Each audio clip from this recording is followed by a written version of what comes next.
Kaymaların tekniği bu şekilde gösterelim.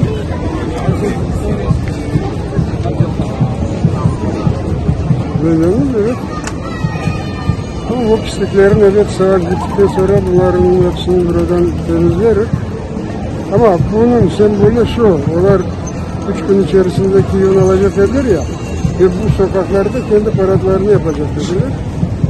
Ama işte Krishyatik paradlarını onlar yapamadılar, biz onların teknikasını paradını yapamadık. Добрий день. Скажіть, коли Крим буде наш? Ну, він наш, але... Дякую.